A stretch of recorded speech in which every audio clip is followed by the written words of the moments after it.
Hello friends, welcome to the success Kendra. Friends देखिए, आज इस सेशन में हम लोग बीपीएससी टीआरई 3.0 यानी कि बीपीएससी टीचर 3.0 जो न्यू वैकेंसी 2024 में आई हुई है, जिसका एग्ज़ाम मार्च 2024 में लिया जाएगा। फ्रेंड्स उसके लिए बड़ा ही इंपॉर्टेंट सेशन है आज का।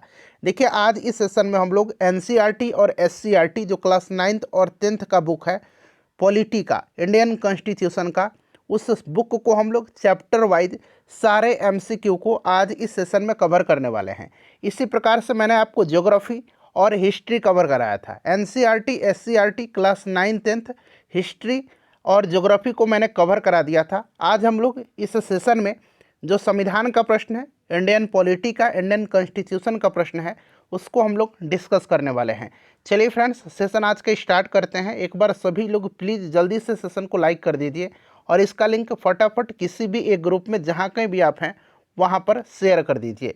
चलिए फ्रेंड्स, सेशन आज का स्टार्ट करते हैं। अब तो फ्रेंड्स, जैसे मैंने आपको बताया है कि आज इस सेशन में हम लोग एनसीईआरटी और एससीईआरटी क्लास 9th और क्लास 10th का जो इंडियन पॉलिटी का, भारतीय संविधान का, इंडियन कॉन्स्टिट्यूशन का बुक है, उसके सारे एमसीक्यू को आज हम लोग चैप्टर वाइज कवर करने वाले हैं। बड़ा ही इंपॉर्टेंट सेशन है फ्रेंड्स। एक बार सभी लोग प्लीज़ जल्दी से सेशन को लाइक कर दीजिए और फटाफट इसका लिंक किसी भी एक ग्रुप में जहाँ कहीं भी आप हैं वहाँ पर फ्रेंड्स शेयर कर दीजिए। देखिए, सबसे पहले हम लोग क्लास 9th के जो एनसीईआरटी और एससीईआरटी का पॉलिटी का बुक है उसके एमसीक्यू को हम कवर करेंगे। उसके बाद हम लोग क्लास 10th के भी एनसीईआरटी और एससीईआरटी पॉलिटी बुक को कवर करेंगे। यहाँ पर आप देख भी सकते हैं कक्षा 9 लोकतांत्रिक राजनीति। सबसे पहले क्लास 9th के सारे प्रश्नों को हम लोग कवर कर लेंगे, उसके बाद क्लास 10th का। चलिए स्टार्ट करते हैं। थोड़ा सा मैं जूम कर देता हूं ताकि प्रश्न आपको स्पष्ट रूप से दिखाई दे। देखिए, पहला अध्याय है लोकतंत्र का क्रमिक विकास और पहला प्रश्न ही देखिए कितना महत्वपूर्ण है। पहला प्रश्न पढ़िए कि संयुक्त राष्ट्र का मुख्यालय कहाँ पर स्थित है। आंसर सभी लोगों को कमेंट करना है। और इससे पहले इसी प्रकार से मैंने क्लास 9th और क्लास 10th का एनसीईआरटी और एससीईआरटी का जो हिस्ट्री है और ज्योग्राफी है उसको कवर कराया हुआ है। अगर आपने नहीं देखा है तो देखिए, लिंक डिस्क्रिप्शन में मिल जाएगा, कमेंट बॉक्स में भी मिल जाएगा, और जहां पर आप कमेंट टाइप कर रहे हैं लाइव चैट में, ऊपर देखिए वहां पर आपको दिख रहा होगा, वहां पर क्लिक करके सभी वीडियोज़ को देख लीजिएगा। देखिए, अगर हम बात करते हैं संयुक्त राष्ट्र के बारे में तो देखिए 24 अक्टूबर 1945 को इसकी स्थापना हुई थी। 24 अक्टूबर 1945 को। इसीलिए प्रत्येक वर्ष जो है 24 अक्टूबर के दिन संयुक्त राष्ट्र दिवस मनाया जाता है। अगर आपसे पूछा जाए कि संयुक्त राष्ट्र दिवस कब मनाया जाता है तो याद रखिएगा 24 अक्टूबर के दिन। हेडक्वार्टर इसका कहाँ पर है, मुख्यालय? तो फ्रेंड्स इसका मुख्यालय न्यूयॉर्क में है, ठीक है। और इसके महासचिव जो हैं, सेक्रेटरी जनरल, ये वर्तमान में एंटोनियो गुटेरस हैं। तो इन सारे पॉइंट्स को आप ध्यान रखिएगा। चलिए, दूसरा प्रश्न है कि कब म्यांमार ने लोकतंत्र को अपनाया, साथ ही औपचारिक शासक से आज़ाद हुआ था।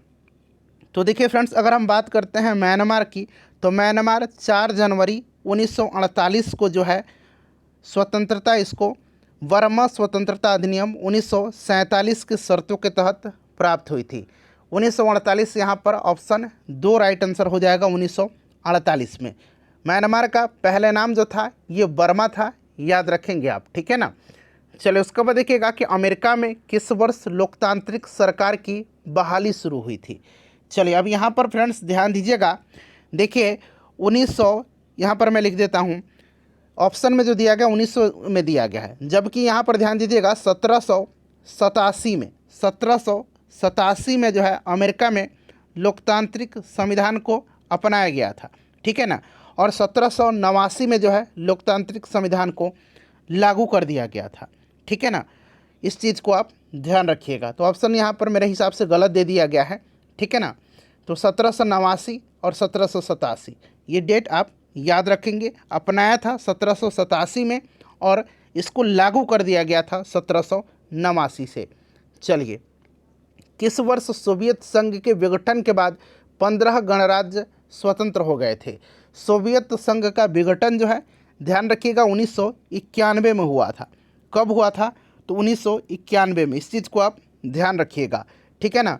तो यहाँ पर देखिए, उसके विघटन के बाद 15 गणराज्य स्वतंत्र हो गए थे। ऑप्शन नंबर यहाँ पर 2 राइट आंसर हो जाएगा। ये बड़ा ही इंपॉर्टेंट है, आप ज़रूर याद रखिएगा। सोवियत संघ का विघटन जो हुआ था ये 1991 में हुआ था। चलिए नेक्स्ट क्वेश्चन है कि सार्वभौमिक रूप से भारत में मताधिकार का प्रयोग कब हुआ।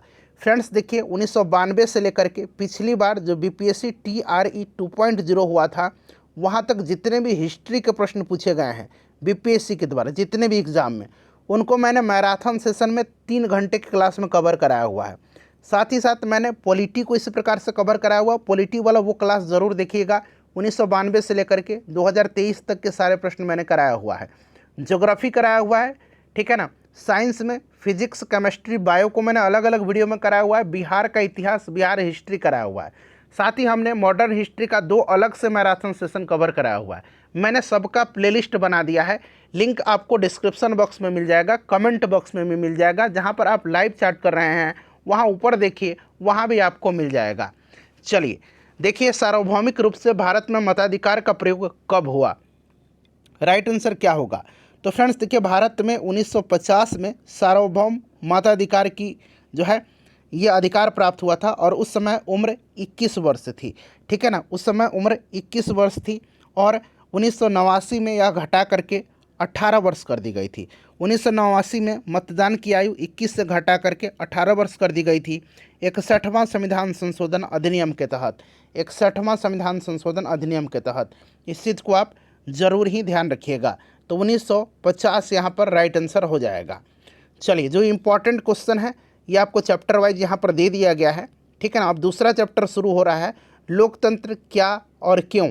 देखिए प्रश्न है कि लोकतंत्र का अर्थ है, लोकतंत्र का अर्थ क्या है। तो चुनाव निष्पक्ष होना चाहिए लोकतंत्र में, लोगों द्वारा चुनी गई सरकार होनी चाहिए, और फैसले में लोगों की भागीदारी होनी चाहिए। तो ये उपरोक्त सभी यहाँ पर राइट आंसर इसका हो जाएगा। चलो उसके बाद देखिए, चीन में किस पार्टी की सरकार है। चीन में जो है किस पार्टी की सरकार है, बताइए राइट आंसर क्या होगा। चीन में जो है किस पार्टी की सरकार है। तो चीन में फ्रेंड्स कम्युनिस्ट पार्टी की सरकार है, और शी जिनपिंग जो है चीन के राष्ट्रपति हैं। जो कम्युनिस्ट पार्टी का महासचिव होगा वही चीन का राष्ट्रपति बनता है। चलिए उसके बाद नेक्स्ट क्वेश्चन कर लेंगे। तीसरा प्रश्न है कि वोट देने की उम्र तय सीमा क्या है। तो वोट देने की जो पहले उम्र थी मैंने बताया था 21 वर्ष थी, लेकिन वर्तमान में 18 वर्ष कर दिया गया है। किस संविधान संशोधन के द्वारा? तो 61वां संविधान संशोधन के द्वारा। इस चीज़ को आप ज़रूर याद रखिएगा। और 1989 में मतदान की आयु 21 से घटा करके 18 वर्ष कर दिया गया। चलिए उसके बाद नेक्स्ट क्वेश्चन है, कांग्रेस पार्टी का चुनाव चिन्ह क्या है। कांग्रेस पार्टी का चुनाव चिन्ह आपको पता है पंजा है, ठीक है ना। कमल भारतीय जनता पार्टी का है, लालटेन आरजेडी का है, और तीर जो है ये जेडीयू का है। चलिए आगे बढ़ेंगे कि जनता दल यूनाइटेड का चुनाव चिन्ह क्या है, यानी कि जेडीयू का। तो फ्रेंड्स ये लालटेन है, मैंने अभी आपको बताया भी है, ठीक है। जनता दल यूनाइटेड तो तीर होगा, ठीक है ना। आरजेडी का, राष्ट्रीय जनता दल का आपका लालटेन होगा, ठीक है। चलिए आरजेडी का लालटेन मैंने आपको बताया भी था। चलिए नेक्स्ट क्वेश्चन कर लेंगे। अगला प्रश्न हमारा कि चीन में भयंकर अकाल कब पड़ा था। चीन में भयंकर अकाल जो है कब पड़ा था। चीन में भयंकर अकाल जो पड़ा था फ्रेंड्स, यह पड़ा था 1958 में। 1958 में जो है 1958 और 61 के बीच में चीन में खराब मौसम, सरकार की गलत नीति, इन सब के चलते वहाँ पर भीषण अकाल पड़ा था। इम्पॉर्टेंट क्वेश्चन है, ध्यान रखिएगा। देखिए भारत में आपातकाल पहली बार कब लगाया गया था। भारत में आपातकाल जो है पहली बार कब लगाया गया था, चलिए बताइएगा राइट आंसर क्या हो जाएगा। भारत में आपातकाल पहली बार कब लगाया गया था। सभी लोग आंसर कमेंट करिएगा, सभी लोग आंसर कमेंट करेंगे। चलिए बताइए राइट आंसर इसका क्या हो जाएगा। तो देखिए भारत में जो है आपातकाल पहली बार लगाया गया था कब। तो राइट आंसर इसका हो जाएगा आपका ऑप्शन नंबर यहाँ पर 4 1975 में, ठीक है ना। 1975 यहाँ पर करेक्ट आंसर हो जाएगा, ठीक है ना फ्रेंड्स। 1975 यहाँ पर राइट आंसर हो जाएगा। चलिए उसके बाद देखिए आगे इसके बारे में मैं डिटेल में आपको बताने वाला हूँ, चिंता मत करिए। भारतीय संविधान को निम्नलिखित में से कब अंगीकृत किया गया था। संविधान को अंगीकृत किया गया था कब। तो फ्रेंड्स ध्यान रखेंगे, ये अंगीकृत किया गया था 26 नवंबर 1949 को, और प्रत्येक वर्ष 26 नवंबर को क्या मनाया जाता है, संविधान दिवस मनाया जाता है। चलिए उसके बाद देखिए संविधान सभा ने भारत के संविधान को कब स्वीकृत किया था। तो फ्रेंड्स ये स्वीकृत किया था, अंगीकृत किया था 26 नवंबर 1949 को, ठीक है। चलिए नेक्स्ट चैप्टर हमारा आ गया तीसरा अध्याय संविधान निर्माण। प्रश्न है कि रंगभेद नीति से तात्पर्य क्या है। रंगभेद नीति से तात्पर्य क्या है, चलिए बताइएगा। रंगभेद नीति से तात्पर्य है, बताइए, श्वेत लोगों से, अश्वेत लोगों से, अछूतों से या पंडितों से। तो ये अश्वेत लोगों से जो भेदभाव होता था। चलिए उसके बाद देखिएगा अगला प्रश्न कि रंगभेद नीति के खिलाफ आवाज़ उठाने के कारण नेल्सन मंडेला कुल कितने वर्ष जेल में कैद रहे थे। नेल्सन मंडेला देखिए 1964 में जो है इनको आजीवन कारावास की सज़ा सुनाई गई और 1990 में ये कारावास से इनको रिहाई मिली थी। और इस प्रकार से देखा जाए तो ये 27 वर्षों तक जो है जेल में रहे थे, ठीक है ना। और 1990 में इम्पॉर्टेंट पॉइंट है, इनको भारत रत्न से सम्मानित भी किया गया था। तो 27 वर्ष आप याद रखिएगा, ठीक है ना। यहाँ 28 दिया गया, 27 वर्ष आप 27-28 याद रखिएगा, ठीक है ना। चले, किसने व्यक्त की कि भारत का संविधान भारतीयों की इच्छा ही अनुसार ही होगा। तो देखिए फ्रेंड्स, अगर हम बात करते हैं इसका आंसर, तो महात्मा गांधी ने संविधान के निर्माण के वक्त कहा था कि संविधान में हर भारतीय की इच्छा झलकेगी। तो ये महात्मा गांधी राइट आंसर इसका हो जाएगा। उसके बाद चलिएगा, किस संविधान संशोधन में मतदान के लिए उम्र सीमा 21 वर्ष से घटा करके 18 वर्ष कर दी गई। तो अभी मैंने सभी कुछ आपको डिटेल में बताया है ना कि 1989 में जो है मतदान की सीमा 21 वर्ष से घटा करके 18 वर्ष कर दी गई थी, ठीक है। 61वां संविधान संशोधन के तहत ये किया गया था, ध्यान रखिएगा। चलिए, यंग इंडिया पत्रिका कब प्रकाशित हुई। यंग इंडिया पत्रिका जो है ये कब प्रकाशित हुई, बताइए, राइट आंसर इसका क्या होगा। तो फ्रेंड्स, यंग इंडिया पत्रिका प्रकाशित हुई थी 1931, यहाँ पर राइट आंसर हो जाएगा, ठीक है ना। चलिए अगला प्रश्न है कि संविधान लिखते वक्त संविधान सभा में मौजूद सदस्यों की संख्या कितनी थी। संविधान लिखते वक्त संविधान सभा में मौजूद सदस्यों की संख्या कितनी थी। तो सदस्यों की संख्या जो थी फ्रेंड्स, ये ध्यान रखिएगा, 299 थी। कितनी थी, 299 थी, ठीक है ना। अगर पूछा जाए कि संविधान सभा में महिला सदस्यों की संख्या कितनी थी, तो ये भी आप ध्यान रखेंगे, 15 महिला सदस्यों की संख्या संविधान सभा में थी। चलिए चौथा अध्याय आ गया हमारा, चुनावी राजनीति। अब देखिए प्रश्न बड़ा ही इम्पोर्टेंट है। ये प्रश्न है कि बिहार विधानसभा में अनुसूचित जाति के लिए आरक्षित सीट कितना है।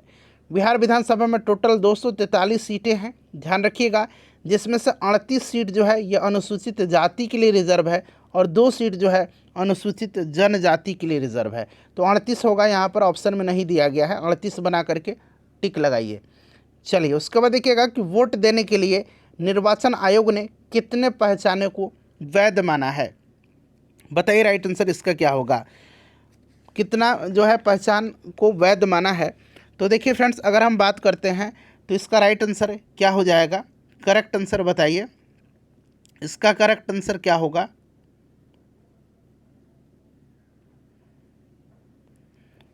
तो फ्रेंड्स देखिए यहाँ पर जो राइट आंसर होगा वो आपका 12 हो जाएगा, ठीक है ना, 12 करेक्ट आंसर हो जाएगा।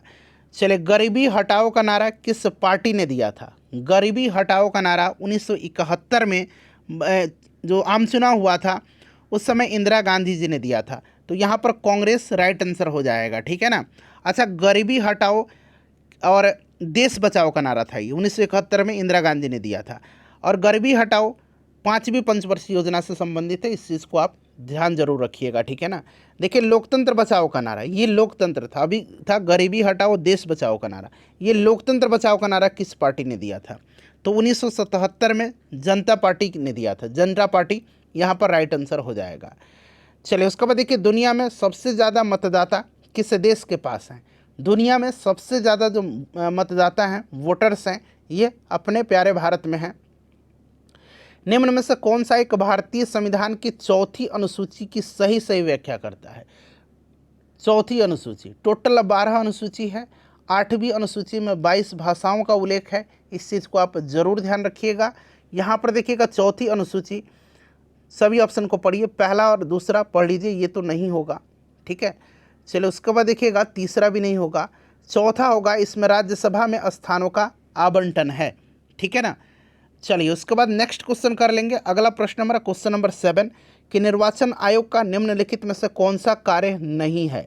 निर्वाचन आयोग यानी कि चुनाव आयोग की बात की जा रही है।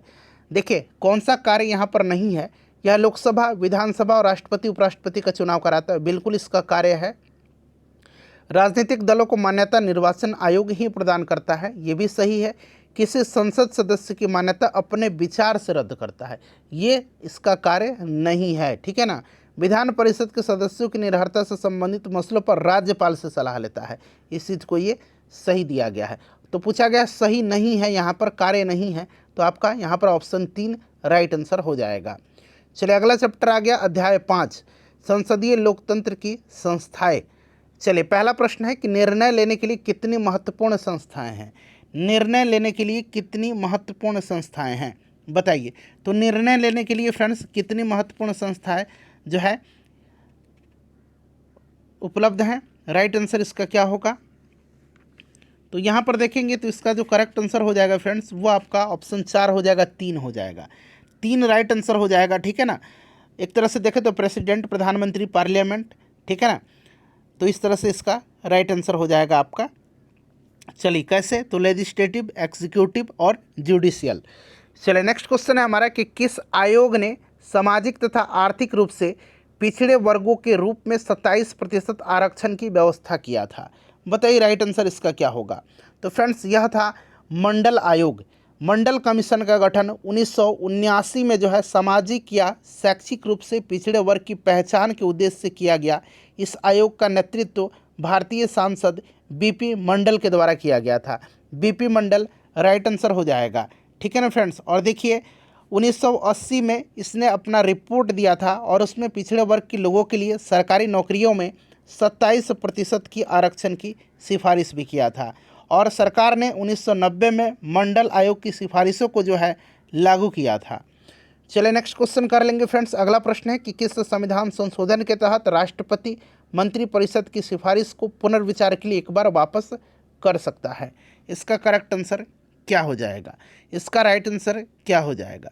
तो फ्रेंड्स ये आपका 44वां संविधान संशोधन है, ठीक है ना, जो कि 1978 में हुआ था। और 44वां संविधान संशोधन से आपको एक चीज़ याद रखना है कि इसके द्वारा जो आपका संपत्ति का अधिकार था मौलिक अधिकार की सूची में, उसको हटा करके विधिक अधिकार की सूची में रखा गया है, यानी कि कानूनी अधिकार की सूची में। 42वां संविधान संशोधन के बारे में मैंने आपको ऑलरेडी बताया था, इसको जो है मिनी कॉन्स्टिट्यूशन यानी कि लघु संविधान भी कहा जाता है। व्यापक जो है 1976 में हुआ था, व्यापक परिवर्तन किया गया था इसके तहत। देखिए अमेरिका में सांसद को क्या कहा जाता है, संसद यहाँ बना लीजिए, संसद, सांसद नहीं, संसद को क्या कहा जाता है। तो देखिए अमेरिका की बात करते हैं तो कांग्रेस, अमेरिकी कांग्रेस कहा जाता है, यानी कि कांग्रेस यहाँ पर राइट आंसर हो जाएगा, ठीक है ना, अमेरिकी कांग्रेस कहते हैं। और सीनेट और हाउस ऑफ रिप्रेजेंटेटिव्स, इसके 2 सदन हैं, कौन कौन से, तो एक सीनेट है और दूसरा हाउस ऑफ रिप्रेजेंटेटिव्स है। चलिए उसके बाद देखिएगा कि प्रथम सदन के रूप में किसे कहा जाता है, प्रथम सदन, ठीक है ना, प्रथम सदन के रूप में, या निचला सदन कहिए, या लोकप्रिय सदन, या आपका लोकसभा है। लोकसभा यहाँ पर राइट आंसर हो जाएगा, ठीक है ना। चलिए और हमारी जो संविधान है, हमारी संसद जो है ये बनी किससे किससे मिल कर के, संसद बनी है हमारी लोकसभा, राज्यसभा और राष्ट्रपति से। देखिए भारत की राज्य व्यवस्था से संबंधित निम्नलिखित कथनों पर विचार करें और यहाँ से आपको उपरोक्त में से कौन सा कथन असत्य है यानी कि गलत है, यह आपको बताने हैं। चलिए सभी ऑप्शन को फ्रेंड्स पढ़ेंगे यहाँ पर, फिर राइट आंसर आपको बताना है। चलिए बताइए। तो यहाँ पर देखिएगा राष्ट्रपति राष्ट्रीय अध्यक्ष होता है और औपचारिक रूप से देश का सबसे बड़ा अधिकारी भी होता है, ठीक है। प्रधानमंत्री सरकार का प्रमुख होता है और दरअसल सरकार की ओर से अधिकांश अधिकारों का इस्तेमाल करता है। तो यहाँ पर आप देखेंगे तो ये बिल्कुल जो है यहाँ पर सही दिया गया है, ठीक है ना। चलिए उसका असत्य कथन पूछ रहा है, इस चीज़ को ध्यान रखिएगा, नीचे मैं आपको दिखा देता हूँ कौन सा कथन असत्य है। तो 2 तो आपका सही हो गया, ठीक है ना। अब देखिए तीसरा है राष्ट्रपति द्वारा मंत्रिपरिषद की नियुक्ति स्वेच्छा से की जाती है, नहीं, प्रधानमंत्री की सलाह पर, ठीक है ना। तो ये तो गलत हो गया। और लोकसभा और राज्यसभा दोनों से मिलकर के संसद बनी है, तो अभी मैंने बताया था राज्यसभा, लोकसभा और राष्ट्रपति से मिलकर के, तो ये भी गलत हो गया। तो इस तरह से इसमें सत्य कथन जो है आपका 3 और 4 है। चलिए उसी प्रकार से यहाँ पर देखिएगा कि कथन दिया गया है भारत का राष्ट्रपति संसद का अभिन्न अंग होता है, बिल्कुल ये सही दिया गया है। दूसरा स्टेटमेंट कह रहा है कि राष्ट्रपति का लोकसभा और राज्यसभा दोनों सदनों में किसी एक सदन का सदस्य होना अनिवार्य है। गलत है, किसी भी सदन का अनिवार्य नहीं है। हाँ, लेकिन लोकसभा का जो सदस्य बनने की योग्यता होनी चाहिए उसके पास। तो केवल एक यहाँ पर जो है क्या पूछ रहा है, कौन सा कथन असत्य है, तो दूसरा असत्य है। पहला तो मैंने सत्य बता दिया था, दूसरा आपका असत्य है। ठीक है ना। चलिए फिर से देखिए, बड़ा प्रश्न है कि राष्ट्रपति के संबंधित कथनों पर विचार कीजिए और असत्य कथन चुनिए। क्वेश्चन नंबर 8, राइट आंसर इसका क्या होगा बताइए। तो यहाँ पर देखेंगे तो संसद के दोनों सदनों के साथ साथ राष्ट्रपति संसद का अभिन्न अंग है, बिल्कुल सही है। राष्ट्रपति प्रतिवर्ष प्रथम सत्र तथा प्रत्येक आम चुनाव के पश्चात पृथक रूप से दोनों सदनों के सदस्यों को संबोधित करता है। पृथक रूप से जो है ये आपका गलत दिया गया है। ठीक है ना, पृथक रूप से नहीं। राष्ट्रपति का अध्यादेश जारी करने की शक्ति संसद की, ये सही दिया गया स्टेटमेंट। ठीक है, अनुच्छेद 123 के तहत राष्ट्रपति अध्यादेश जारी करता है, ये भी स्टेटमेंट सही दिया गया है। तो गलत पूछा गया था, तो आपका दूसरा यहाँ पर राइट आंसर हो जाएगा। चलिए उसके बाद देखिएगा कि निम्नलिखित में से कौन वीटो शक्ति भारत के राष्ट्रपति द्वारा धारण नहीं की जाती है। वीटो शक्ति, वीटो पावर पूछ रहा है। तो वीटो पावर जो है विशेषित वीटो, इसका राइट आंसर हो जाएगा। विशेषित वीटो का प्रयोग जो है ये अमेरिकी राष्ट्रपति के द्वारा किया जाता है। और आपको याद होगा कि जब ज्ञानी जैल सिंह राष्ट्रपति थे, ज्ञानी जैल सिंह, ठीक है ना, तो उन्होंने जो है 1986 में भारतीय डाक संशोधन विधेयक के खिलाफ पहली बार पॉकेट वीटो का प्रयोग किया था। चलिए नेक्स्ट चैप्टर आ गया, छठा, लोकतांत्रिक अधिकार। अब चलिए प्रश्न पढ़िएगा कि भारत में सबसे पहले मौलिक अधिकार का सवाल किसने उठाया था, किस राजनेता ने उठाया था, ये प्रश्न बनता है। तो सबसे पहले जो है भारत में मौलिक अधिकार का सवाल उठाया था किसने, बाल गंगाधर तिलक ने। स्वराज मेरा जन्मसिद्ध अधिकार है और मैं इसे लेकर के रहूँगा, यह स्टेटमेंट इन्हीं का है। ठीक है ना। चलिए उसके बाद नेक्स्ट क्वेश्चन करेंगे कि शिक्षा के अधिकार को मौलिक अधिकार कब बनाया गया। शिक्षा का जो अधिकार है उसको मौलिक अधिकार कब बनाया गया, राइट आंसर कमेंट करिए। तो फ्रेंड्स देखिए, ये जो 86वां 86th कॉन्स्टिट्यूशनल अमेंडमेंट यानी कि 86वां संविधान संशोधन जो हुआ था 2002 में, ठीक है ना, 2002 में, इसी के तहत संविधान के भाग 3 में मौलिक अधिकार के तहत इसको अनुच्छेद 21A में शामिल किया गया, 21 क में। 2002 यहाँ पर राइट आंसर हो जाएगा। और 21A के अंतर्गत 6 से 14 वर्ष के बच्चों के लिए शिक्षा का अधिकार को एक मौलिक अधिकार बना दिया गया था। ठीक है ना। और शिक्षा का अधिकार अधिनियम 2009 का शिक्षा के जो अधिकार है 6 से 14 वर्ष की आयु के सभी बच्चों के लिए, ठीक है ना, इस चीज़ को आप ध्यान रखिएगा। अच्छा, शिक्षा का अधिकार अधिनियम लागू कब हुआ, ज़रा आप मुझे कमेंट करके बताइए। चलिए, इंदिरा साहनी और अन्य बनाम भारत जो था, अन्य बनाम भारत सरकार के मामले में सर्वोच्च न्यायालय के कुल कितने वरिष्ठ न्यायाधीशों ने फैसला सुनाया था। ठीक है ना, 9 न्यायाधीश जो थे इन्होंने याचिका दर्ज किया था। और यहाँ पर ध्यान दीजिएगा, इंदिरा साहनी केस जो था 1992 की बात करते हैं, तो उसमें 9 न्यायाधीशों के सर्वोच्च न्यायालय के पैनल द्वारा निर्धारित किया गया था। ठीक है ना। और 11 न्यायाधीशों की संविधान पीठ के द्वारा इसमें ऐतिहासिक फैसला दिया गया था। ऑप्शन नंबर यहाँ पर 3 राइट आंसर हो जाएगा, 11। संपत्ति का अधिकार को किस संशोधन में लाया गया था। संपत्ति का अधिकार 44वां मैंने आपको बताया था 1978 में, और इसको आपको अनुच्छेद 301 में रखा गया, कानूनी अधिकार के रूप में, विधिक अधिकार के रूप में। चलिए, मानवाधिकार आयोग की स्थापना कब हुई थी। मानवाधिकार आयोग की स्थापना जो हुई थी 12 अक्टूबर 1993 को हुई थी। भारतीय यहाँ पर राष्ट्रीय मानवाधिकार आयोग की बात कर रहा है, national human rights commission of India के बारे में। ठीक है ना। चलिए, तो 1900 यहाँ पर 93 राइट आंसर इसका हो जाएगा। ठीक है ना फ्रेंड्स। चलिए अगला प्रश्न है कि शिक्षा का अधिकार कितने वर्ष के बच्चों के बीच उपलब्ध है। सिंपल सा क्वेश्चन है, यह आपका 6 से 14 वर्ष। ऑप्शन नंबर यहाँ पर एक करेक्ट आंसर हो जाएगा।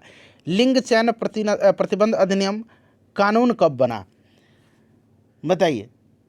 तो फ्रेंड्स 1994, अगर हम बात करते हैं, पूर्व गर्भाधान और प्रसव पूर्व निदान तकनीक, जिसको कि PCPNDT, यहाँ मैं लिख देता हूँ, PCPNDT अधिनियम 1994 में कन्या भ्रूण हत्या और गिरते लिंगानुपात को रोकने के लिए भारत की संसद द्वारा पारित एक संघीय कानून है। और इस अधिनियम से प्रसव पूर्व लिंग निर्धारण पर प्रतिबंध लगा दिया गया था 1994। राइट आंसर इसका हो जाएगा। चलिए, घरेलू हिंसा से पीड़ित महिला अधिनियम कानून कब बनाया गया। तो ये कब बनाया गया फ्रेंड्स, ये आपका 2005 में बनाया गया। 2005 राइट आंसर हो जाएगा, ठीक है ना। घरेलू हिंसा से महिलाओं के संरक्षण अधिनियम 2005 में पारित किया गया और 26 अक्टूबर 2006 से 26/10/2006 से ये पूरे देश में लागू किया गया था। इस चीज़ को आप ध्यान रखिएगा। चलिए, सूचना का अधिकार के लिए लिखित आवेदन शुल्क के रूप में कितना रुपया जमा करना होता है? सूचना का अधिकार अधिनियम की धारा 6(1) के अंतर्गत प्राप्त की जाने वाली सूचना के अनुरोध के साथ 10 रुपये के आवेदन शुल्क का होना जरूरी होता है। तो 10 रुपया यहाँ पर राइट आंसर हो जाएगा। देखिए, अधिकार प्रेक्षालेख ये क्या है? एक तरह का रिट है। क्या है? एक तरह का यह रिट है, ठीक है ना। और आपको पता है 5 प्रकार की रिट जो है सुप्रीम कोर्ट जारी करता है। कौन कौन सा रिट है ये? तो एक बंदी प्रत्यक्षीकरण है, परमादेश है, निषेध है, उसके बाद आपका एक क्वो वारंटो जिसको हम लोग बोलते हैं, ठीक है ना। यहाँ पर आप देख लीजिएगा, तो ये अधिकार परीक्षा है। अधिकार परीक्षा है। अधिकार परीक्षा क्या है? तो अधिकार परीक्षा यानी कि क्वो वारंटो, तो यहाँ पर किसी व्यक्ति की नियुक्ति कानून के अनुसार नहीं हुआ हो तब, ठीक है ना। तो ऑप्शन नंबर यहाँ पर 4 राइट आंसर इसका हो जाएगा, ठीक है ना। 4 यहाँ पर राइट आंसर हो जाएगा। चलिए, इसे न्यायालय द्वारा किसी व्यक्ति द्वारा सार्वजनिक कार्य में दायर अपने दावे की जांच के लिए जो है ये आपका होता है। स्वतंत्रता का अधिकार का संबंध किस अनुच्छेद में है? स्वतंत्रता का अधिकार, अच्छा यहाँ पर ध्यान दीजिएगा, टोटल जो है 6 प्रकार की मौलिक अधिकार हैं, ठीक है ना। कौन कौन से? एक समता का अधिकार, समता अनुच्छेद 14 से 18 समानता का अधिकार जिसको कहते हैं। अनुच्छेद 19 से 22 स्वतंत्रता का अधिकार, 19 से 22 स्वतंत्रता का अधिकार, ठीक है ना। शोषण के विरुद्ध अधिकार अनुच्छेद 23 से 24। धर्म की स्वतंत्रता का अधिकार 25 से 28।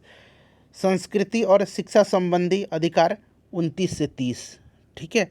और संवैधानिक उपचारों का अधिकार 32, जिसको बाबा साहब अम्बेडकर ने संवैधानिक उपचारों के अधिकार को संविधान की आत्मा कहा है। चलिए, उसके बाद देखिएगा कि भारतीय संविधान में किसकी व्यवस्था नहीं है? स्वतंत्रता, समानता, बंधुत्व बिल्कुल है। प्रेस यहाँ पर राइट आंसर हो जाएगा। देखिए, भारतीय संविधान के किस अनुच्छेद के तहत किसी मतदाता को अपने निर्वाचन क्षेत्र की किसी उम्मीदवार के आचरण के संबंध में जानने का अधिकार है? यहाँ पर सभी आर्टिकल देख लीजिए।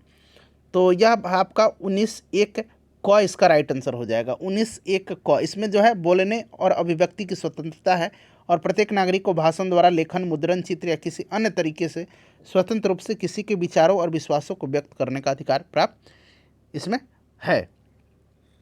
और यहाँ पर 325 भी बड़ा इंपॉर्टेंट है। 325 याद रखिएगा।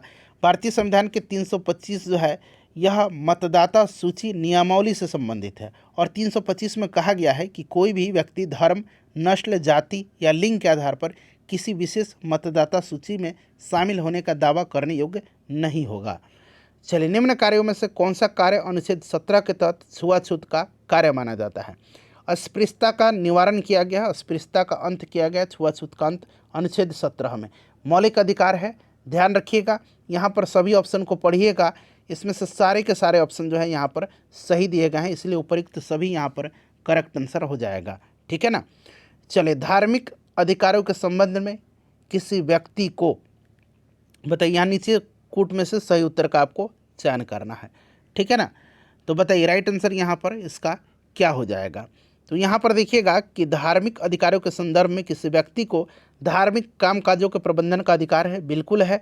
धर्म के प्रचार प्रसार करने का अधिकार है, बिल्कुल है। और प्रचार प्रसार में कोई भी विधि अपनाने का अधिकार है, ऐसा नहीं है, ठीक है ना। तो सही है 1 और 2, 1 और 2 जो कि यहाँ पर ऑप्शन 1 में दिया गया है। चलो, उसके बाद देखिए भारतीय संविधान के अंतर्गत संपत्ति का अधिकार क्या है? तो अभी मैंने आपको बताया था जो आपका 44वां संविधान संशोधन था उसके तहत इसको जो है अनुच्छेद 301 के अंतर्गत विधिक अधिकार के रूप में, कानूनी अधिकार के रूप में रखा गया है। चलिए, नेक्स्ट क्वेश्चन है हमारे यहाँ पर लोकतांत्रिक राजनीति, और क्लास 10th का अब हम लोग यहाँ से चैप्टर स्टार्ट कर रहे हैं। क्लास 9th आपका कंप्लीट हो गया। पहला अध्याय है लोकतंत्र में सत्ता की साझेदारी। भारत में औरतों के लिए आरक्षण की व्यवस्था है। भारत में औरतों के लिए आरक्षण की व्यवस्था है। तो ये स्थानीय निकायों में है, महिलाओं के लिए 33% आरक्षण की व्यवस्था, ठीक है ना। तो यहाँ पर आप देखेंगे तो पंचायती राज संस्थाएं राइट आंसर हो जाएगा। और बिहार ने तो आरक्षण 50% भी कर दिया है 2006 में, ठीक है ना। आगे प्रश्न मिलेगा आपको। चले, कौन रंगभेद विरोधी नहीं थे? रंगभेद विरोधी नहीं थे। यहाँ पर A, 2, 3 और 4 है, तो ऑप्शन पढ़िएगा चारों। मार्टिन लूथर थे, महात्मा गांधी थे, और यहाँ पर आप देखेंगे टॉमी स्मिथ और ऑल कॉर्लिस थे। जेड गुडी नहीं थे, ये टेलीविज़न हस्ती हैं, ये नहीं है, ठीक है ना। चलिए उसके बाद देखिए किस अनुच्छेद में नागरिकों को स्वतंत्रता का अधिकार दिया गया है। स्वतंत्रता का अधिकार मैंने बताया है अभी थोड़ी देर पहले आपको। स्वतंत्रता का जो अधिकार है यह अनुच्छेद किस में है, 19 से 22 तक में है। तो 19 में जो है ना स्वतंत्रता का अधिकार दिया गया है। चलिए उसके बाद देखिए राजनीतिक में धर्म एक समस्या के रूप में तब खड़ी होती है जब, बताइए राइट आंसर इसका क्या होगा, करेक्ट आंसर इसका क्या होगा फ्रेंड्स। चलिए बताइएगा राइट आंसर क्या होगा, धर्म को राष्ट्र मान लिया जाए तब यह एक समस्या के रूप में खड़ी होती है। चलिए उसके बाद देखिए सांप्रदायिक राजनीति के अर्थ आधारित हैं, सांप्रदायिक राजनीति के अर्थ आधारित हैं, तो इसका राइट आंसर हो जाएगा एक धर्म दूसरे से श्रेष्ठ है। उसके बाद देखिएगा कि धर्मनिरपेक्ष का क्या अर्थ है। धर्मनिरपेक्ष का अर्थ क्या है, तो किसी धर्म से नहीं है, भारत में धर्मनिरपेक्षता है, ठीक है ना, यानी किसी धर्म को हम लोग ऐसा नहीं है कि यहाँ पर सुपेरियरिटी देते हैं। सर्वप्रथम ब्रिटेन देश ने कब महिलाओं को वोट देने का अधिकार प्राप्त हुआ, ब्रिटेन देश में, तो फ्रेंड्स ये 1918 में प्राप्त हुआ था, ठीक है ना, 1918 में हुआ था। चलिए 1918 ध्यान रखिएगा, 1918 में। चलिए अगला प्रश्न कर लेंगे। नेक्स्ट क्वेश्चन है हमारा, इंग्लैंड में महिलाओं को वयस्क मताधिकार 1918 में जो है प्राप्त हुआ था। भारत में किस पर आधारित विभाजन संभव है, भारत में किस पर आधारित विभाजन जो है संभव है, तो फ्रेंड्स ये आपका धर्म पर, ठीक है ना, धर्म पर। चलिए उसके बाद देख लीजिएगा कि पंचायत के लिए निर्वाचन आयोग की नियुक्ति कौन करता है। पंचायत के लिए निर्वाचन, पंचायत चुनाव के लिए तो ये जिम्मेवारी राज्य सरकार की होती है, और ये कार्य जो करता है ये कौन करता है, तो ये राज्यपाल करेगा। देखिए नगरीय शासन व्यवस्था को कब और किस संशोधन में मान्यता दी गई थी। नगरीय शासन व्यवस्था, नगरीय शासन व्यवस्था यानी कि आप कह सकते हैं कि जो पंचायती राज तो आपकी ग्रामीण हो गई ना, तो नगरीय है तो ये आपका 74वां है। उसके बाद पंचायती राज 73वां था, संवैधानिक दर्जा इसको दिया गया था, और इसको 74वां यहाँ पर राइट आंसर हो जाएगा, ठीक है ना। चलिए फ्रेंड्स आगे बढ़ेंगे, अगला प्रश्न कर लेंगे। नेक्स्ट क्वेश्चन है हमारा कि कितनी जनसंख्या पर नगर पंचायत की स्थापना की जाती है। कितनी जनसंख्या पर नगर पंचायत की स्थापना की जाती है, नगर पंचायत की स्थापना, ठीक है ना। बताइए राइट आंसर इसका क्या होगा, तो करेक्ट आंसर यहाँ पर आपका ऑप्शन नंबर 1 हो जाएगा, ऑप्शन नंबर 1 राइट आंसर हो जाएगा, ठीक है ना।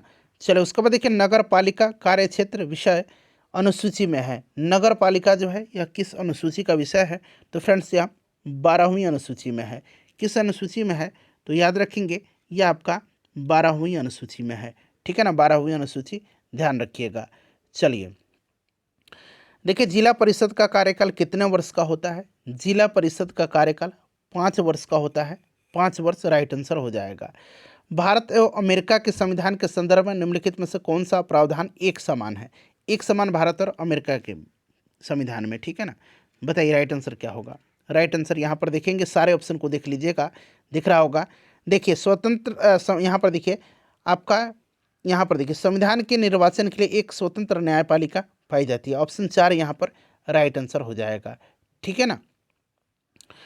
चलो उसके बाद देखिएगा कि भारत और ब्रिटेन संविधान के संदर्भ में निम्नलिखित में से कौन सा कथन सही है। भारत और ब्रिटेन के बारे में पूछा जा रहा है, तो यहाँ पर देख लीजिए सभी ऑप्शन। दोनों देशों में संसदीय प्रणाली का प्रावधान है, बिल्कुल है। संसदीय प्रणाली जो है ब्रिटेन से ही लिया गया हमारे संविधान में, और संघीय प्रणाली संघात्मक व्यवस्था को कनाडा से लिया गया है। संघात्मक व्यवस्था को कनाडा से लिया गया है, इस चीज़ को ध्यान रखिएगा। और संसदीय पूछेगा तो आपका ब्रिटेन से। चलिए उसके बाद देखिएगा कि भारतीय संविधान के अंतर्गत विषय तथा यहाँ पर संबंधित सूची से संबंध में निम्नलिखित में से कौन सा ये सुमेलित नहीं है। एक तरफ विषय है, एक तरफ सूची है। देखिए वन जो है ये समवर्ती सूची है, वन जो है आपका समवर्ती सूची है। देखिए मैं बता देता हूँ पहले। देखिए सबसे पहले हम लोग आते हैं संघ सूची, राज्य सूची और समवर्ती सूची, ठीक है ना। शक्तियों का विभाजन ये किस अनुसूची में है, तो 7वीं अनुसूची में किया गया है, ठीक है। संघ और राज्य के बीच शक्तियों का विभाजन। अब देखिए संघ सूची में क्या क्या आता है, तो विदेशी मामले, रेडियो टेलीविज़न, डाक बचत बैंक, शेयर बाजार, बैंकिंग, बीमा, रेलवे, रक्षा, ये सब आपका आता है संघ में। राज्य सूची में क्या क्या आएगा, तो राज्य सूची में पुलिस, लोक व्यवस्था, ठीक है, लोक स्वास्थ्य, स्वच्छता, भूमि सुधार, पंचायती राज, रेलवे पुलिस भी ध्यान रखेंगे इसी में आता है। और समवर्ती सूची में क्या आएगा? शिक्षा, आर्थिक नियोजन, उसके बाद जनसंख्या नियंत्रण, परिवार नियोजन, ठीक है, वन, ये सब आता है। तो यहाँ पर देखिए वन जो है समवर्ती सूची है, बिल्कुल ये सही है। शेयर बाजार समवर्ती सूची है? नहीं, अभी मैंने बताया था आपको शेयर बाजार, बैंकिंग, बीमा, ये सब आपका संघ सूची का विषय है। तो ये वाला आपका गलत दिया गया है। तो यहीं पूछा गया है गलत कौन सा है। डाक बचत संघ सूची है, जन स्वास्थ्य राज्य सूची है। तो गलत कौन सा है इसमें से पूछा गया, कौन सा सही सुमेलित नहीं है? तो आपका ऑप्शन यहाँ पर 2 राइट आंसर हो जाएगा। चलिए, भारतीय संविधान में राज्य सूची में निम्नलिखित में से कौन सा एक शामिल नहीं होता है? राज्य सूची में शामिल नहीं होता है, बताइए। राज्य सूची में शामिल नहीं है, राज्य सूची में शामिल नहीं है।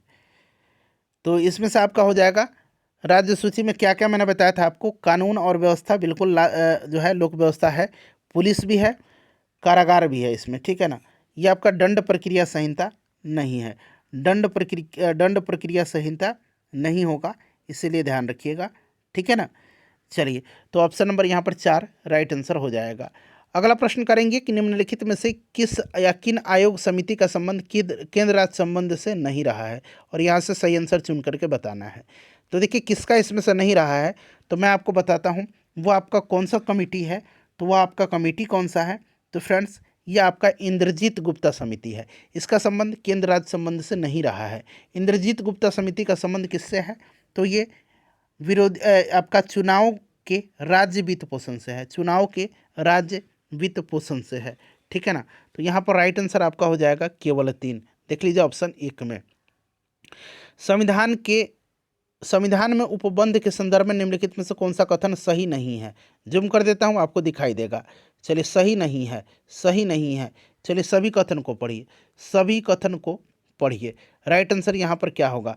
क्वेश्चन नंबर 26 राइट आंसर क्या होगा? सही नहीं है। देखिए, संसद विधि द्वारा अंतर्राज्यीय विवादों की जांच करने और सलाह देने के लिए अंतर्राज्यीय परिषद का गठन कर सकेगी, ये सही नहीं है। दूसरा स्टेटमेंट सही नहीं है। सभी ऑप्शन को एक बार आप पढ़ लीजिए। देखिए, भारत के संघ लोक सेवा आयोग के विषय में निम्नलिखित में से कौन सा कथन सही है? कौन सा कथन सही है? तो यहाँ पर आप देखेंगे इसमें से दूसरा कथन सही दिया गया है, इसका राज्य लोक सेवा आयोग से कोई लेना देना नहीं होता है। चलिए अगला प्रश्न कर लेंगे 28 नंबर की, निम्नलिखित में से किस एक के अनुमोदन से किसी राज्य लोक सेवा आयोग के कार्यों को संघ लोक सेवा आयोग को सौंपा जा सकता है? तो फ्रेंड्स, ये आपका राइट आंसर हो जाएगा इसमें से भारत के राष्ट्रपति। दूसरा अध्याय आ गया सत्ता में साझेदारी की कार्य प्रणाली, ठीक है ना। चलिए प्रश्न पढ़िएगा कि संघ राज्य की विशेषता नहीं है। संघ राज्य की विशेषता की अगर बात करते हैं तो आपका सबसे पहले संविधान की सर्वोच्चता, संविधान की सर्वोच्चता, लिखित संविधान, शक्तियों का विभाजन, स्वतंत्र न्यायपालिका, देखिए सर्वोच्च न्यायपालिका दिया गया, स्वतंत्र न्यायपालिका, और दोहरी शासन व्यवस्था। तो यहाँ पर इकहरी दिया गया है, यही नहीं है। ऑप्शन 3 राइट आंसर हो जाएगा।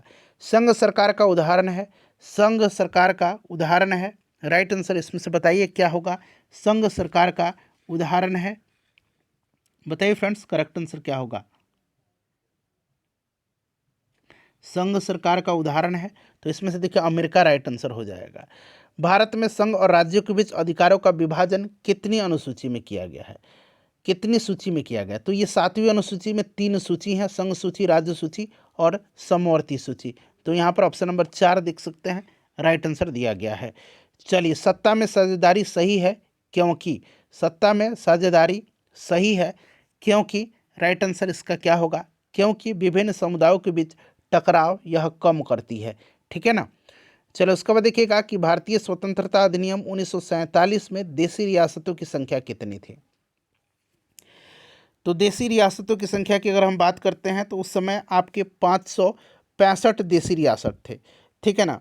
565 थे, जिनमें से 3 देशी रियासत हैदराबाद, जूनागढ़ और कश्मीर को छोड़ करके 562 जो थे ये स्वेच्छा से भारत संघ में मिल गए थे। तो 565 कहीं कहीं आपको मिलेगा, कहीं कहीं आपको 562 भी मिलेगा, ठीक है ना। इस चीज़ को ध्यान रखिएगा। आप 565 बना लीजिए और 5 में जो बोल रहा हूँ उसको ध्यान रखिएगा। 565 और 562 ध्यान रखिएगा, ठीक है ना। 565 थी, 3 मैंने आपको बता भी दिया था, ठीक है। तो इतने आपके देशी रियासत की संख्या थी। कितने मिले थे? तो 562 मिल गए थे स्वेच्छा से। चलो उसके बाद देखिएगा कि विदेश नीति, संचार साधन, मुद्रा, बैंकिंग इत्यादि विषय जो है इस पर बनाने का अधिकार, कानून बनाने का अधिकार किसका है? तो इस पर कानून बनाने का अधिकार जो है फ्रेंड्स ये आपका केंद्र का है, ठीक है ना, केंद्र का है। विदेश नीति, संचार साधन, मुद्रा बैंकिंग, ये सब आपका संघ सूची के विषय हैं। चलिए, स्थानीय महत्व के विषय जैसे जेल, स्वास्थ्य, शिक्षा और पुलिस को किस सूची में रखा गया है? तो मैंने बताया था ना, स्वास्थ्य वगैरह ये आता है आपका राज्य सूची में। एक मिनट देख लेते हैं इसका आंसर क्या होगा। तो यहाँ पर जो राइट आंसर होगा फ्रेंड्स वो आपका हो जाएगा राज्य सूची में, ठीक है ना, सही है। चलिए, सोवियत संघ का विघटन कब हुआ था? मैंने बताया था ना, याद रखिएगा, सोवियत संघ का विघटन हुआ था आपका 1991 में। हालांकि ये 1989 में ही टूट चुके थे, लेकिन आपकी जो अगर बात करें ऑफिशियली 1991 में ये विघटित हुए थे। 1991 आप याद रखिएगा। देखिए, किस राज्य के सीमाओं के अस्थायित्व, किसी राज्य के सीमाओं के अस्थायित्व पर किसका नियंत्रण होता है? तो फ्रेंड्स यह नियंत्रण जो संसद का होता है, यानी कि सरकार का होता है। ऑप्शन नंबर यहाँ पर 2 राइट आंसर हो जाएगा। देखिए, भारतीय संविधान के किस अनुच्छेद में भाषा को रखा गया है? भाषा को रखा गया, ये प्रश्न तो मुझे समझ में ही नहीं आ रहा है। वैसे तो मैंने पढ़ा है कि भाग 17 में जो है भाषा है, अनुच्छेद 343 से 351 तक में राजभाषा से संबंधित उपबंध किया गया है, ठीक है ना। तो मेरे ख्याल से ये आपका किस भाग में होना चाहिए, और ये 17 होगा यहाँ पर मेरे ख्याल से आंसर, ठीक है। और 22 भाषाओं का उल्लेख है 8वीं अनुसूची में। चलिए, भारत की आत्मा गांव में बसती, यह किसने कहा है? यह स्टेटमेंट किसका है? तो ये महात्मा गांधी जी का है। पंचायती राज अधिनियम किस अनुच्छेद में रखा गया है? तो अनुच्छेद जो है आपको पता है 243, याद रखिएगा, ठीक है। चलिए, उसके बाद देखिए, बिहार में पंचायती राज का स्तरीय स्वरूप क्या है? तो त्रिस्तरीय है ना, त्रिस्तरीय यहाँ पर राइट आंसर हो जाएगा। बलवंत राय मेहता कमेटी, आपको याद होगा, उसी की सिफारिश पर जो 1959 में 2 अक्टूबर के दिन पंचायती राज का शुभारंभ राजस्थान के नागौर से प्रधानमंत्री पंडित जवाहरलाल नेहरू ने किया था। बिहार पंचायती राज अधिनियम में कब से 50% आरक्षण का महिलाओं के लिए? मैंने बताया था ना, आगे मैं आपको बताऊंगा। 2006 राइट आंसर हो जाएगा। देखिए, ग्राम सभा की बैठक 1 वर्ष में कितनी बार होगी? तो वैसे होनी तो चाहिए ये 2 बार, ठीक है ना, होनी तो चाहिए 2 बार, क्लियर। चलिए, तो 2 बार यहाँ पर राइट आंसर हो जाएगा। 2 बार होनी चाहिए, लेकिन वैसे सामान्यतः 4 बार बैठक होती है, ठीक है, तो होनी चाहिए 2 बार। न्याय मित्र किसके कार्यों में सहयोग देता है? न्याय मित्र जो है किसके कार्यों में सहयोग देता है? बताइए राइट आंसर क्या होगा? न्याय मित्र किसके कार्यों में सहयोग देता है? करेक्ट आंसर इसका क्या होगा? तो ये सरपंच करेक्ट आंसर हो जाएगा, सरपंच राइट आंसर हो जाएगा, ठीक है ना। चलिए, उसके बाद देखिएगा कि ग्राम कचहरी के कार्यों में सहयोग कौन कर देता है? तो ये न्याय सचिव है। चलिए, अगला प्रश्न है, अगला चैप्टर आ गया, और लोकतंत्र में प्रतिस्पर्धा और संघर्ष। वर्ष 1975 में भारतीय राजनीति किस लिए जानी जाती है? तो मैंने बताया था ना कि आपको आपातकाल जो है 1975 से 1977, 25 जून 1975 से 21 मार्च 1977 तक 21 महीने की अवधि तक भारत में आपातकाल घोषित किया गया था, ठीक है। और उस समय राष्ट्रपति फखरुद्दीन अली अहमद थे और प्रधानमंत्री इंदिरा गांधी जी थी। अनुच्छेद 352 के अधीन आपातकाल की घोषणा किया गया था। इस चीज़ को आप ध्यान रखिएगा, ठीक है ना। तो यहाँ पर देखिए, देश के अंदर आपातकाल लागू हुआ था। इनमें से कौन राष्ट्रीय दल है? अच्छा, ये बड़ा महत्वपूर्ण प्रश्न है। वर्तमान में राष्ट्रीय दलों की संख्या 6 हो गई है। आम आदमी पार्टी को राष्ट्रीय पार्टी का दर्जा दे दिया गया है। तो देखिए, पार्टी है जनता party, Bharatiya Janata party, Congress 2 party हो गई, भारतीय कम्युनिस्ट पार्टी, मार्क्सवादी 3 हो गई, आम आदमी पार्टी 4, बहुजन समाज पार्टी 5 और नेशनल पीपुल्स पार्टी 6। इस चीज़ को ध्यान रखिएगा आप, ठीक है, भारतीय जनता पार्टी। चलिए, नेक्स्ट क्वेश्चन कर लेंगे। अगला प्रश्न है हमारा, भारतीय जनता पार्टी यहाँ पर दिया गया, देखिए भारतीय जनता पार्टी, अभी ऑप्शन नंबर यहाँ पर 4 राइट आंसर होगा, ठीक है ना। चलिए फ्रेंड्स, नेक्स्ट क्वेश्चन हम लोग करेंगे। अब अगला प्रश्न है हमारा कि दल बदल कानून किस पर लागू होता है? अच्छा, दल बदल कानून जो है ना, आपको याद होगा कि 1985 में जो है फ्रेंड्स, आपका जो 52वां संविधान संशोधन था, ठीक है, उसके तहत 10वीं अनुसूची जोड़ा गया और इसमें दल बदल पर प्रतिबंध लगाया गया। तो यहाँ पर राइट आंसर हो जाएगा सांसद एवं विधायक पर। देखिए, गठबंधन सरकार बनाने की संभावना किस प्रकार की दलीय व्यवस्था में रहती है? गठबंधन सरकार, बताइए राइट आंसर क्या होगा? तो फ्रेंड्स, ये आपका बहुदलीय राइट आंसर हो जाएगा, ठीक है ना। चलिए, किस देश में बहुदलीय व्यवस्था है? तो बहुदलीय व्यवस्था जो है ये किस देश में है? तो आपका पाकिस्तान और बांग्लादेश यहाँ पर राइट आंसर हो जाएगा। कौन सा प्रमुख उद्देश्य राजनीतिक दलों का होता है? तो इसमें से अगर हम बात करते हैं तो सत्ता प्राप्त करना ही मेन उद्देश्य होता है, चाहे वह नैतिक स्तर पर या अनैतिक स्तर पर। चलिए उसके बाद देखिए, राजनीतिक दलों की नींव सर्वप्रथम किस देश में पड़ी? राजनीतिक दलों की नींव सर्वप्रथम पड़ी थी कहाँ पर? बताइए राइट आंसर क्या होगा। राजनीतिक दलों की नींव सर्वप्रथम जो है पड़ी थी, तो फ्रेंड्स ये पड़ी थी कहाँ पर? तो राइट आंसर हो जाएगा आपका अमेरिका में, ठीक है ना। वर्ष 2005 में सूचना का अधिकार की शुरुआत कहाँ से हुई थी? 2005 में सूचना का अधिकार की शुरुआत जो हुई थी, सूचना का अधिकार अधिनियम 12 अक्टूबर 2005 को लागू हुआ था और ये राजस्थान से शुरुआत हुई थी। इस चीज़ को आप ध्यान रखिएगा, ठीक है ना। चलिए उसके बाद नेक्स्ट क्वेश्चन है कि राजनीतिक दल का आशय क्या है? राजनीतिक दल का आशय जो है, ये व्यक्तियों का एक समूह है राजनीतिक दल। चलिए श्रीलंका कब आज़ाद हुआ था? तो श्रीलंका आज़ाद हुआ था कब? 1948 में। 4 फरवरी को प्रतिवर्ष श्रीलंका में जो है राजनीतिक स्वतंत्रता की स्मृति के रूप में मनाया जाता है।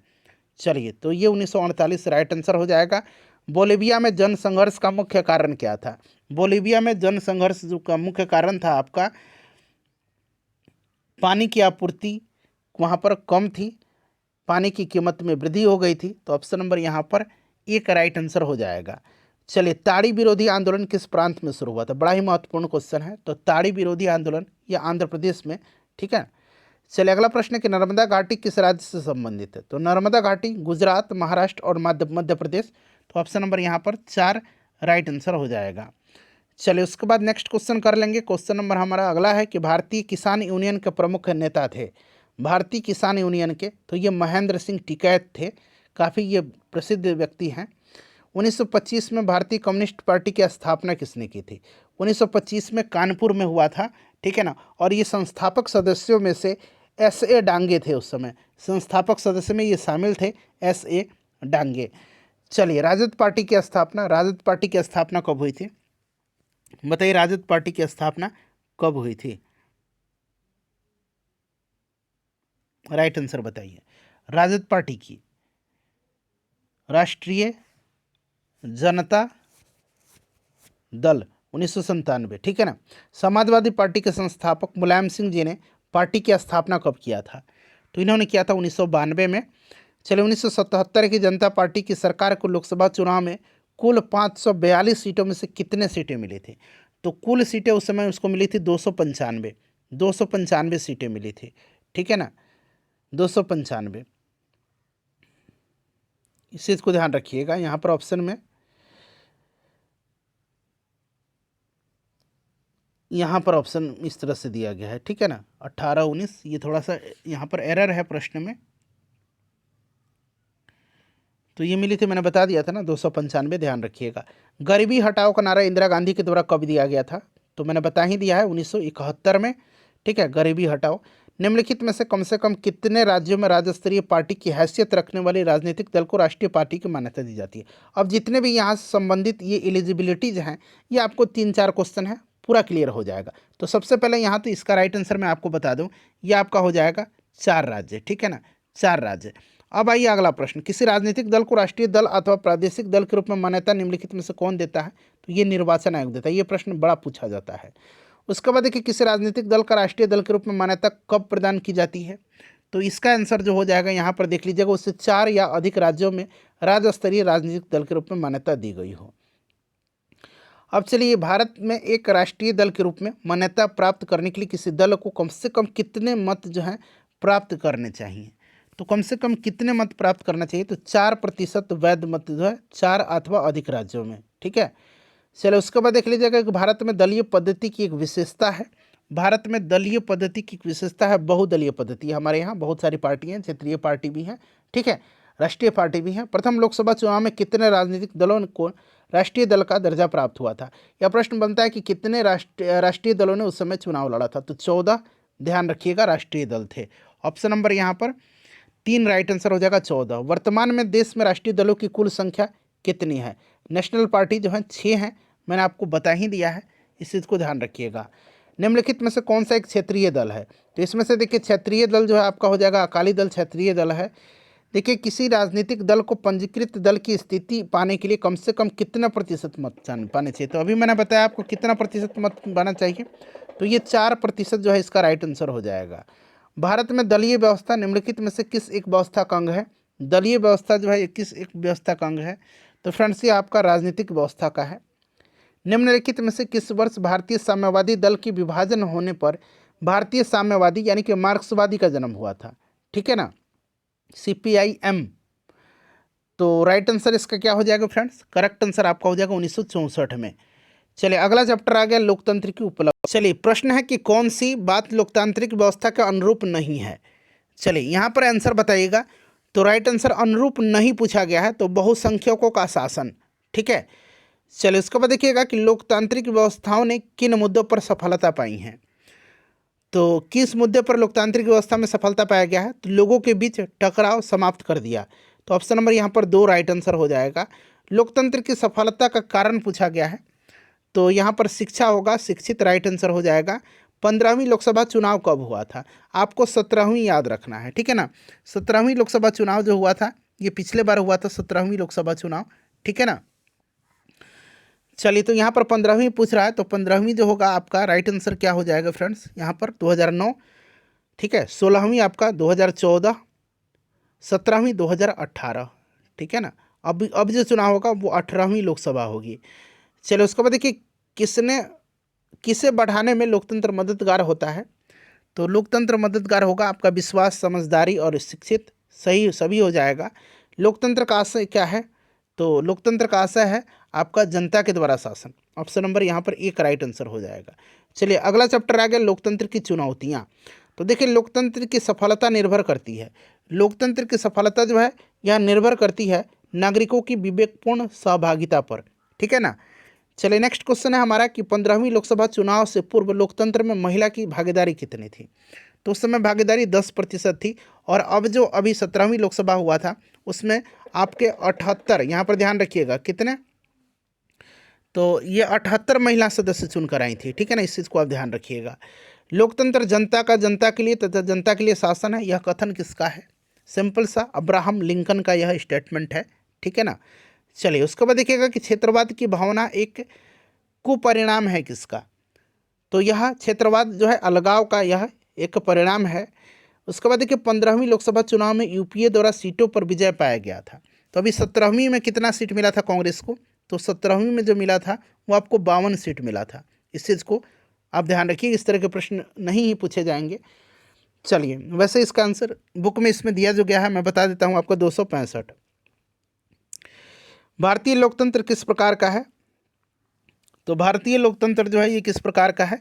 तो ये प्रतिनिधियात्मक है। इसमें से अगर देखा जाए तो प्रतिनिधियात्मक है, ठीक है ना। चलिए अगला प्रश्न है कि किसने कहा था कि कार्यपालिका में ऊर्जा होनी चाहिए? तो विधायिका में दूरदर्शिता, जबकि न्यायपालिका में सत्य के प्रति निष्ठा और संयम होना चाहिए।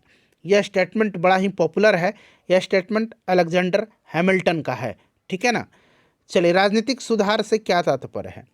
राजनीतिक सुधार से तात्पर्य है लोकतंत्र की विभिन्न चुनौतियों के बारे में सभी सुझाव या प्रस्ताव लोकतांत्रिक सुधार या राजनीतिक सुधार कहे जाते हैं। तो यहाँ पर दूसरा ही सही दे दिया गया है, ठीक है ना। लोकतंत्र की परिभाषा या अर्थ बताएं। लोकतंत्र की परिभाषा, तो लोकतंत्र का मतलब है लोकतंत्र शासन का वह स्वरूप होता है जिसमें लोग अपने शासकों का चुनाव करते हैं, यही तो लोकतंत्र है ना। तो पहला ही सही हो गया इसका राइट आंसर। एक अच्छे लोकतंत्र को किस प्रकार परिभाषित किया जा सकता है? बताइए, एक अच्छे लोकतंत्र को किस प्रकार से परिभाषित किया जा सकता है? तो एक अच्छे लोकतंत्र में शासक को जनता चुने और जनता की भावनाओं और आकांक्षाओं के अनुरूप शासक काम करे, ठीक है ना। तो यही पहला ही यहाँ पर सही दिया गया, आप सभी पढ़ लीजिएगा। चलिए लोकतांत्रिक सुधारों को किस प्रकार लागू किया जा सकता है? लोकतांत्रिक सुधारों को लागू किया जा सकता है, लोकतांत्रिक सुधारों को कानून और विभिन्न नीतियों या फॉर्मूले से लागू किया जा सकता है। तो यहाँ पर देखिए पहला ही यहाँ पर सही दिया गया है, पढ़ लीजिए सभी को। दुनिया के कितने भागों में लोकतांत्रिक शासन नहीं है? तो दुनिया के अभी भी जो है आपके लगभग 1/4 भाग में लोकतांत्रिक शासन नहीं है। चुनौती किसे कहते हैं? चुनौती किसे कहते हैं? तो विभिन्न तरह की मुश्किलें, ऑप्शन यहाँ पर 2 राइट आंसर हो जाएगा। विस्तार की चुनौती से आप क्या समझते हैं? विस्तार की चुनौती से आप क्या समझते हैं? यहाँ पर सभी ऑप्शन को पढ़िए, और यहाँ पर उपरोक्त सभी इसका आंसर है, यानी कि सारे स्टेटमेंट सही हुए हैं, ठीक है ना। चलिए तो उपरोक्त सभी होगा। 15 नंबर क्वेश्चन है कि लोकतंत्र की एक चुनौती का उल्लेख करें। फ्रेंड्स इतने अच्छे अच्छे कंटेंट मैं आपको उपलब्ध करा रहा हूँ। प्लीज़ सेशन को लाइक ज़रूर करें और इसको फ्रेंड्स शेयर ज़रूर करिएगा। मैं आपसे बीच में नहीं बोलता हूँ ताकि आपको डिस्टर्बेंस हो। आपका ये दायित्व है कि सेशन को लाइक करें। आपका लाइक ही हमें मोटिवेट करता है। सो प्लीज़ लाइक करिए और ज़्यादा से ज़्यादा ग्रुप्स में इसको शेयर करिए। तो देखिए, लोकतंत्र की एक चुनौती का उल्लेख करें तो यहाँ पर आपका हो जाएगा बुनियादी आधार बनने की चुनौती, जैसे सेना का नियंत्रण समाप्त करना। ठीक है ना, तो यहाँ पर 2 राइट आंसर होगा। देखिए, लोकतंत्र के विस्तार की चुनौती का एक उदाहरण है। बताइए राइट आंसर क्या होगा। तो महिलाओं और अल्पसंख्यकों की भागीदारी सुनिश्चित करना। ठीक है ना। चलिए उसके बाद देखिएगा, ये आखिरी क्वेश्चन है, लोकतंत्र को मजबूत करने की चुनौती का एक उदाहरण है। तो इसमें से आपका संस्थाओं की कार्यपद्धति को सुधारना। ठीक है ना। सेशन को लाइक करिए, इसको शेयर करिए।